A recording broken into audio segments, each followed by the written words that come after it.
Hello दोस्तों, मैं धीरेन स्वागत करता हूं आपका एग्जाम स्टडी विद संगीता में। दोस्तों, आज के इस वीडियो में हम कवर करेंगे रेलवे ग्रुप डी परीक्षा 2021 के लिए मैथ के कुछ मोस्ट इंपॉर्टेंट क्वेश्चन।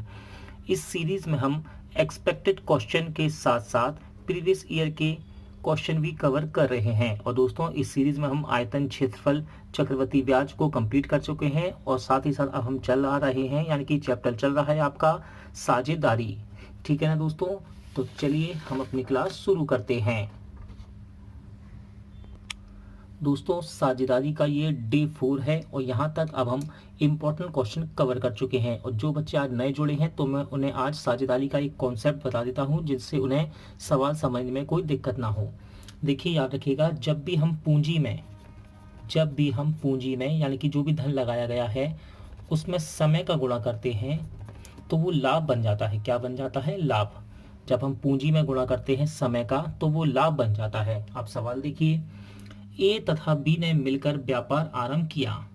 ए द्वारा लगाया गया धन बी के धन से 3 गुना है तथा बी से दुगने समय तक लगाया गया है। यदि बी का लाभांश 4,000 रुपये हो तो कुल लाभ क्या है? तो देखिए दोस्तों, दो दोस्त हैं यहाँ पर, ए और बी, यानी कि दो साझेदार हैं ए और बी। इन्होंने मिलकर एक व्यापार आरंभ किया और उसमें क्या हुआ, ए द्वारा लगाया गया धन बी के धन से तिगुना है, यानी कि ए का जो धन है ना वो बी के धन से 3 गुना है। यदि ये एक्स है तो ये कितना होगा? 3x। तो ये हो गया दोस्तों इनकी पूंजी का अनुपात। क्या हो गया? पूंजी का।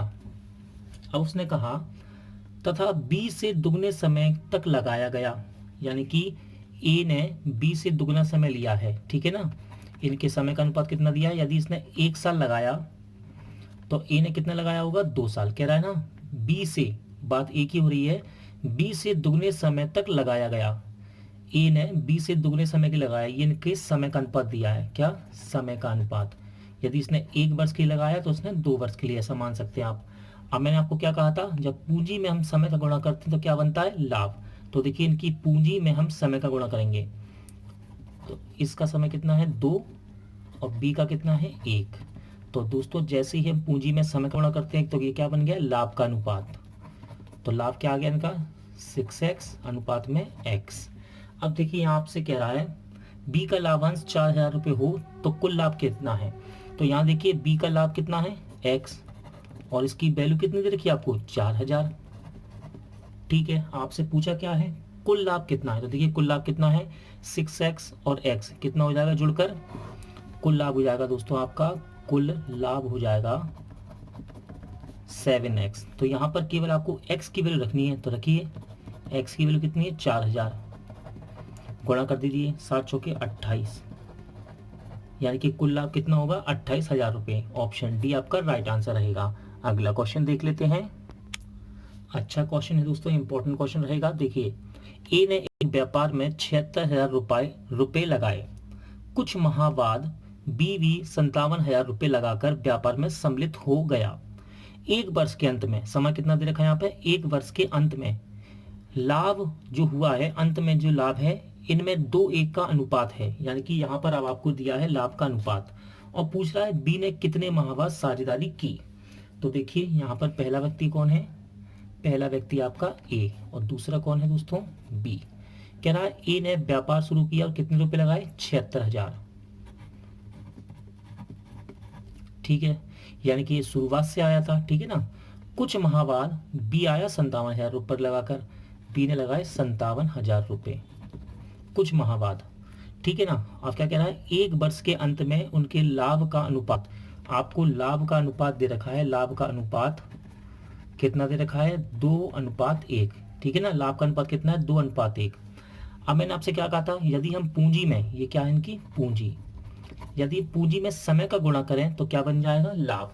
क्या बताया था मैंने आपको? पूंजी में समय का गुणा करेंगे तो क्या बनेगा? लाभ। तो देखिए, इसने शुरुआत से व्यापार किया और वर्ष कितना दिया है? 1 वर्ष, यानी कि 12 महीने। तो दोस्तों, इसके 76,000 रुपये लगे रहे व्यापार में 12 महीने। ठीक है ना, और बी का समय हमें पता नहीं है और वो आपसे क्या कह रहा है कि बी कितने माह बाद इसके साथ साझेदारी में आया। तो हम लगाते हैं गुणे में 12 - x। ठीक है ना, 12 में से हम x घटा देंगे तो जो भी वैल्यू आएगी दोस्तों वो हमको बताएगी कि ये धन कितने समय के लिए लगाया गया। तो इसने किया कितना बिजनेस, 12 महीने, और ये कब आया, 1 महीने बाद आया कि 2 महीने बाद आई हमको पता नहीं है, तो हम 12 में से x को घटा देंगे। अब देखिए इसमें समय का गुणा हो गया और इसमें भी समय का गुणा हो गया, तो ये बन गया अब लाभ का अनुपात। देखिए ये a और b के लाभ का अनुपात है और ये भी लाभ का अनुपात है, तो हम इन दोनों लाभ के अनुपात को बराबर नहीं कर सकते, कर सकते हैं। देखिए उसको करने से पहले हम इसे छोटा कर लेते हैं। देखिए अनुपात का मतलब है इसके बटे में है, तो इसका मतलब ये हुआ, तो हम ये जीरो से काट सकते हैं। देखिए 3 जीरो आपस में कट जाएंगी। अब ये सॉल्व करने थोड़ा छोटा भी हो जाएगा। देखिए इसे हम लिख सकते हैं 76 गुणे 12 बटे में 57 गुणे 12x माइनस 12 माइनस एक्स। ये लाभ का अनुपात है और ये भी तो लाभ का अनुपात है, तो इसको बराबर रख देते इसके हम 2:1। ठीक है, सॉल्व करते देखिए 19 तिया 57, 19 चौके 76। क्या हम इसे और काट सकते हैं? हाँ काट सकते हैं। देखिए 3 चौके 12, ठीक है ना, ये भी कट सकता है। देखिए 2 एकम 2 और 2 दूनी 4, ठीक है ना। अब इसको सॉल्व करते हैं आगे। देखिए ये कितना बचा, 4 दूनी 8 और नीचे बचा 12 माइनस एक्स, तो ये क्रॉस गुणा में यहाँ चला जाएगा और 1 का गुणा यहाँ होगा, कोई फर्क नहीं पड़ेगा, ठीक है ना। तो ये क्रॉस गुणा में यहाँ चला जाएगा ऊपर इस 1 के गुणे में, तो बराबर में क्या आएगा 12 माइनस एक्स। अब देखिए इस x को जब हम यहाँ लाएंगे बराबर के, तो ये प्लस का हो जाएगा यहाँ कर, और इस 8 को यहाँ ले जाएंगे बराबर के, तो ये माइनस का हो जाएगा, यानी कि 12 में से घट जाएगा। तो x की वैल्यू कितनी आ गई 4। और आपसे क्या पूछा था, तो b कितने माह बाद साझेदारी की, तो b ने की है दोस्तों 4 माह बाद। कब, 4 महीने बाद साझेदारी की।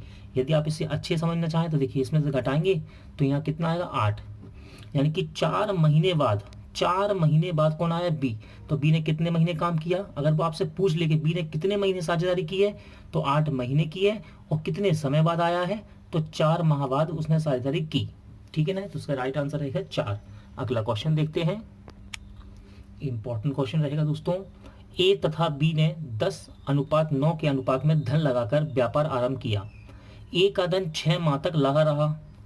अंत में कुल लाभ को इन दोनों में 4:3 के अनुपात में बांटा गया।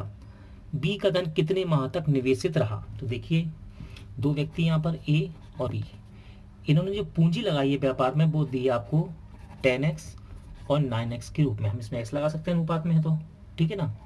उसने आगे कहा, क्या कहा, ए का धन 6 माह तक लगा रहा। ए का धन 6 माह तक लगा रहा और अंत में कुल लाभ को कैसे बांटा गया 4:3 में। जो भी लाभ हुआ है उस लाभ को कैसे बांटा गया, तो ये दिया आपको लाभ का अनुपात दे रखा है आपको ए और बी का, किस अनुपात में, ये 4:3 में। और ये क्या है दोस्तों, इनकी पूंजी। मैंने आपको क्या बताया, जब हम पूंजी में गुणा करते हैं समय का तो लाभ बन जाता है। तो देखिए ये पूंजी ए की है, इसमें हम समय का गुणा करेंगे। देखिए ए का धन कितना है 6 माह लगा रहा, ठीक है, तो ये क्या बन गया ए का लाभ अनुपात 9x है बी की पूंजी। उसने क्या कहा, बी कितने माह तक निवेशित रहा, यानी कि बी ने कितने समय तक पूंजी लगाई, तो मैंने कह दिया इसने जेड समय तक पूंजी लगाई। कितनी, जेड समय तक पूंजी। हमने कितना मान लिया, बी ने कितने समय तक निवेशित रहा, कितने समय तक रहा यहाँ व्यापार में, तो हमने कह दिया जेड समय तक। तो देखिए जैसे ही हमने पूंजी में गुणा किया समय का, तो ये क्या बन जाएगा लाभ।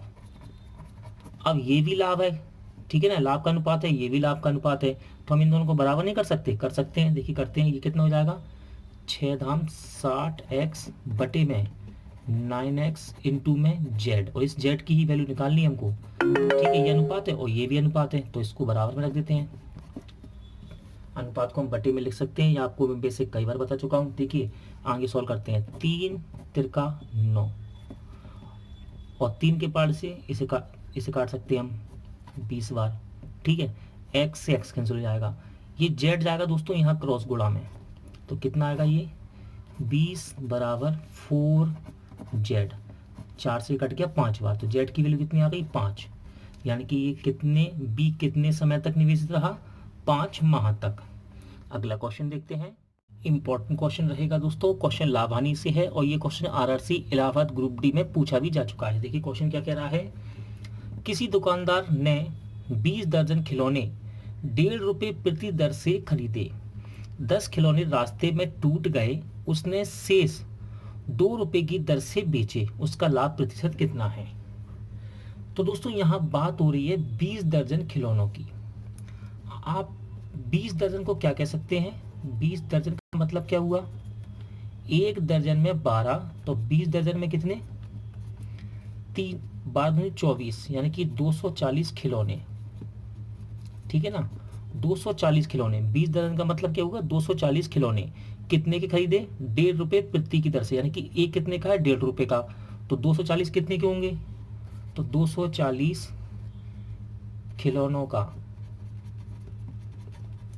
क्रय मूल्य कह लीजिए या फिर कह लीजिए कॉस्ट प्राइस। ठीक है ना, कितना होगा, 240 में गुणा करेंगे हम 1.5 का, कितने के होंगे, देखिए इस पॉइंट को हटाइए, नीचे क्या आएगा, 2 जीरो, यानी कि 100, क्योंकि 2 क्या दशमलव है, 0 से 0 कैंसिल, 0 से 0 कैंसिल, 15 चौके 60, हाथ से लगी 6, 15 दूनी 30 और 6 36, यानी कि आपके पास क्रय मूल्य आ गया 240 का कॉस्ट प्राइस, यानी कि 240 खिलौनों का क्रय मूल्य आया 360 रुपये। और इसमें से 10 खिलौने रास्ते में टूट गए, 240 में से 10 खिलौने टूट गए तो कितने बचे, 230 बचे। ठीक है ना, 240 में से 10 खिलौने टूट गए तो कितने बचे, 230। और शेष शेष यही तो बचे है, 2 रुपए की दर से बेचे, यानी कि 230 का विक्रय मूल्य आप बता सकते हैं, यानी कि सेलिंग प्राइस। ठीक है ना, 230 का विक्रय मूल्य कितना होगा, 230 खिलौने हैं और एक कितने का बेच रहा है, 2 रुपए की दर से, यानी कि एक कितने का है, 2 रुपए का, तो 230 कितने के बेचेगा, 23 दूनी 46, यानी कि 460 की बेचेगा।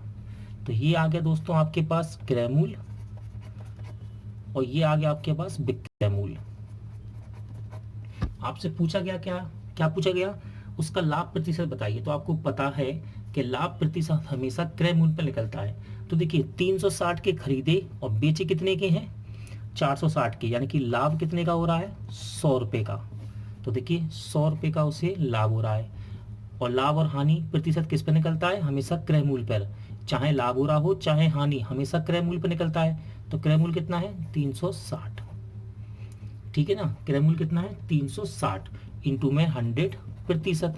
बस इसको सॉल्व करना है, सॉल्व कर लेते हैं। देखिए 0 से 0 कैंसिल, 2 के पाड़े से ये कटेगा आपका 5 बार और 2 के पाड़े से 18 बार। और छोटा कर सकते हैं, हाँ कर सकते हैं। देखिए 2 के पाड़े से 50 बार और 2 के पाड़े से 9 बार, तो ये आ जाएगा आपका बराबर में 55 25, 250/9%। अब केवल आपको 9 का भाग देना है 250 में। ठीक है ना, तो हम देखिए यहाँ भाग दे देते हैं, 9 का भाग देते हैं दोस्तों 250 में। तो देखिए 9 दूनी 18, 7 बचा, 9 7 63,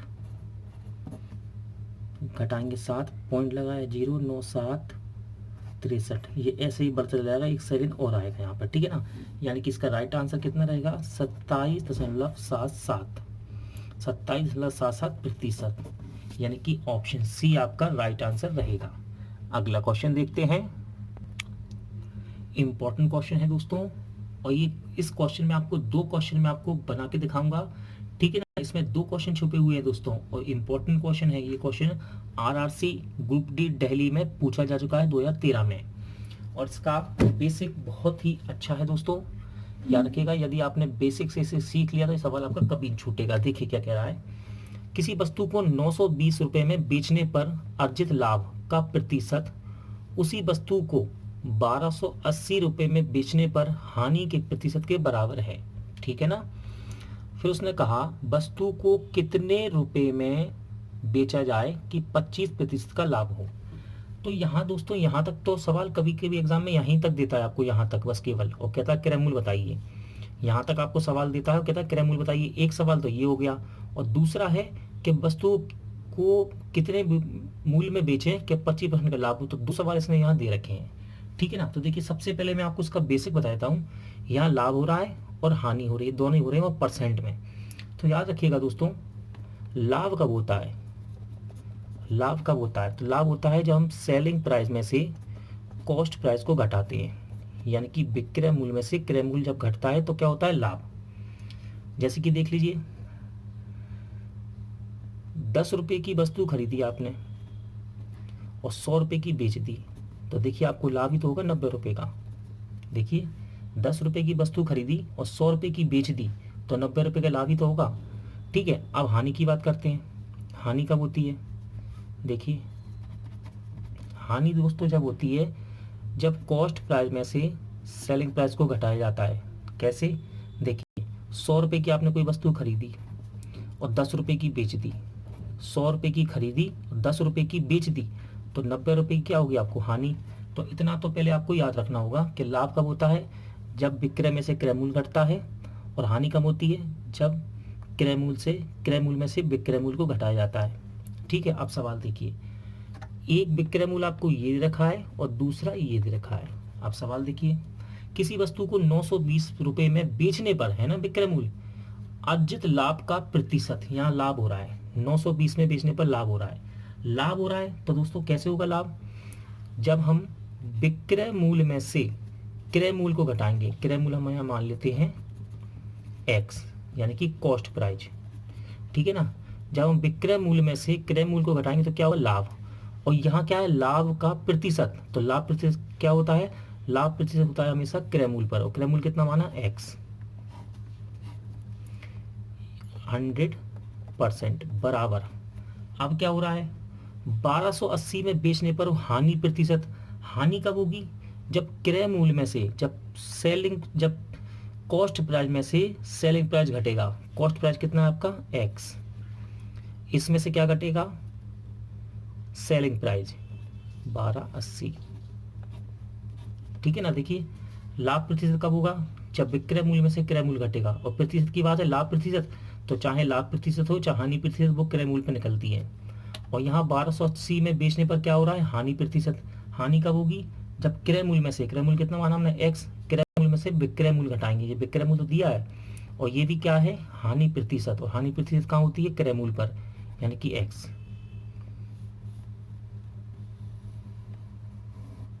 इंटू 100%। ठीक है ना। अब देखिए जरा, ये 100% है, ये भी 100%, ये दोनों कैंसिल हो जाएंगे, x से x कैंसिल हो गया। कंडीशन क्या बन गई? 1920 माइनस एक्स बराबर x माइनस 1280। इस माइनस वाले x को यहाँ ले जाएंगे, प्लस का हो जाएगा, यानी कि इसमें जुड़ जाएगा, तो कितना हो जाएगा? 2x। माइनस का है 1280, इसको बराबर किस तरफ लेके जाएंगे? यहाँ पर, तो ये प्लस का हो जाएगा, यानी कि इसमें जुड़ जाएगा। कितना हो जाएगा? 80 और 20, 100, 100 जोड़े 1900 में 2000 और 1200, 3200 काट सकते हैं। तो x की वैल्यू आ गई 1600, यानी कि आपका क्रय मूल्य आ गया, कॉस्ट प्राइस आ गया। अब उसने क्या कहा आपसे? वस्तु को कितने रुपए मूल्य में बेचें कि 25% लाभ हो। क्रय मूल्य आपको 1600 दे रखा है, और आपको लाभ कमाना है कितना? 25% का। तो एक छोटा सा फॉर्मूला दोस्तों मैं आपको बार बार बताता हूँ, फिर बताता हूँ। देखिए कैसे करते हैं। कॉस्ट प्राइस का, कॉस्ट प्राइस यानी कि क्रय मूल्य का, कॉस्ट प्राइस का 100 प्लस माइनस 100 परसेंट बराबर सेलिंग प्राइस, यानी कि विक्रय मूल्य। कॉस्ट प्राइस कितना है? 1600 का मतलब गुणा 100 प्लस माइनस। प्लस कब होता है? जब लाभ होता है तो जोड़ देते हैं, और जब हानि होती है तो घटा देते हैं। यहाँ क्या हो रहा है? लाभ, तो 100 में जोड़ देंगे, 125% बराबर सेलिंग प्राइस। परसेंट हटेगा, नीचे आएगा 100। ठीक है, 0 से 0 कैंसिल, 0 से 0। 16 का गुणा करना 125 में मात्र। देखिए 16 पंजे 80, ठीक है ना, हासिल आई 5, 16 दूनी 32, 16 दूनी देखो 16 पंजे 80, हासिल आई 8, 16 दूनी 32, 32 और 8 40, हासिल लगी 4, 16 कम 16, 16 और 4 20, यानी कि इसका सेलिंग प्राइस कितना आएगा दोस्तों? 2000, ऑप्शन ए। आप ध्यान से देखिएगा, जब भी आपको इस प्रकार की कंडीशन दी हो कि किसी वस्तु को 920 रुपये में बेचने पर लाभ हो रहा है और 1280 में बेचने पर हानि हो रही है, तो आप डायरेक्ट क्रय मूल्य कैसे निकालेंगे? आप डायरेक्ट क्रय मूल्य निकाल सकते हैं। कैसे निकलेगा क्रय मूल्य? कॉस्ट प्राइस, इन दोनों विक्रय मूल्य को जोड़ दो, हमेशा इन दोनों विक्रय मूल्य को जोड़ दीजिए और 2 से भाग दे देना। क्या कहा मैंने? इन दोनों विक्रय मूल्य को जोड़ देना और 2 से भाग देना। तो ये आपको ये सब करने की आवश्यकता नहीं पड़ेगी। ठीक है ना। ये मैंने आपको इसलिए समझाया बेसिक, जिससे कि आपको हमेशा सवाल दिमाग में बैठा रहे, इसलिए मैंने आपको बेसिक बताया पूरा कि लाभ कब होता है और हानि कब होती है। फिर उसने कहा लाभ प्रतिशत हो रहा है साहब 920 में बेचने पर, तो मैंने आपको लाभ प्रतिशत बनाना सिखा दिया, ठीक है ना। लेकिन हम इसे इस तरह भी कर सकते हैं, यदि क्रय मूल्य निकालना है और दो विक्रय मूल्य दिए हों, एक पर लाभ हो रहा हो और एक पर हानि, तो कैसे करेंगे, कैसे निकलेगा क्रय मूल्य, दोनों विक्रय मूल्य को जोड़कर 2 से भाग देना, सीधा 1600 आ जाएगा दोस्तों, ठीक है ना। तो आप इससे बच सकते हैं एग्जाम में इतनी, ठीक है ना, इतनी सॉल्विंग से आप बच जाएंगे। और फिर उसके बाद क्या है, सिंपल सा है, क्रय मूल्य आपको दे रखा है, लाभ परसेंट निकालना है, फॉर्मूला लगाइए, कॉस्ट प्राइस का 100 प्लस माइनस बराबर सेलिंग प्राइस, यानी क्रय मूल्य का 100 प्लस माइनस बराबर विक्रय मूल्य। आंसर आ जाएगा आपका कितना आया, 2000। अगला क्वेश्चन देखते हैं। ग्रुप डी के लिए दोस्तों इंपॉर्टेंट क्वेश्चन रहेगा। देखिए क्वेश्चन कितनी बार एग्जाम में पूछा गया है, कोलकाता, दिल्ली, इलाहाबाद ग्रुप डी 2013 में, उसके बाद मुंबई, दिल्ली, चेन्नई, जबलपुर में भी। क्वेश्चन इजी है दोस्तों, और ग्रुप डी में इस प्रकार के 2 से 3 क्वेश्चन पूछ लिए जाते हैं जो कि इजी रहते हैं। देखिए क्वेश्चन क्या कह रहा है, एक व्यक्ति 1400 रुपये में एक साइकिल खरीदते हुए उसको 15% के नुकसान यानी कि हानि पर बेच देता है, साइकिल का विक्रय मूल्य क्या है। तो यहाँ आपको दे रखा है 1400 रुपये खरीद, यानी कि आपको दे रखा है कॉस्ट प्राइस, हिंदी में कहें तो क्रय मूल्य कितना दे रखा है 1400, और 15% के नुकसान पर यानी हानि पर बेचता है वो 15% की हानि पर, और आपसे कह रहा है साइकिल का विक्रय मूल्य यानी कि सेलिंग प्राइस आपको निकालना है, विक्रय मूल्य यानी कि सेलिंग प्राइस को निकालना है। तो फॉर्मूला क्या होता है दोस्तों, मैं आपको बार बार एक ही फॉर्मूला बताता हूँ लावानी में, जिससे आप कंफ्यूज ना हो। क्या है, कॉस्ट प्राइस का 100 प्लस माइनस परसेंट बराबर सेलिंग प्राइस। हिंदी वाले बच्चों के लिए क्रय मूल्य का 100 प्लस माइनस बराबर विक्रय मूल्य, क्या, क्रय मूल्य का 100 प्लस माइनस बराबर विक्रय मूल्य, ठीक है ना। कॉस्ट प्राइस कितना है, यानी कि इसकी खरीद कितनी है 1400 रुपये रख दीजिए, इंटू 100 प्लस माइनस का मतलब है जब लाभ होगा तो 100 में जोड़ेंगे, हानि होगी 100 में से घटाएंगे। यहाँ हानि हो रही है आपको तो 100 में से घटा देंगे, 15 घटाएंगे 100 में से कितना बचेगा 85% बराबर में सेलिंग प्राइस आपको निकालना है। परसेंट हटेगा दोस्तों, यहाँ से नीचे क्या आएंगे 100 आ जाएगा, परसेंट हटेगा तो 0 से 0 कैंसिल, 0 से 0, 14 का गुणा केवल 85 में करना है। देखिए 14 पंजे 70, यहाँ से लगी 7, ठीक है ना। 14 अट्ठे 112, 112 में 7 जोड़े कितना आएगा 119 बराबर में सेलिंग प्राइस। तो दोस्तों इसका सेलिंग प्राइस कितना आ गया 1190 रुपये, यानी कि ऑप्शन सी आपका राइट आंसर रहेगा। दोस्तों आज का वीडियो यही एंड होता है। उम्मीद करता हूँ आपको सभी सवाल समझ आए होंगे, अच्छे लगे होंगे। पूरा वीडियो देखने के लिए थैंक यू। जल्द मिलते हैं नेक्स्ट वीडियो में।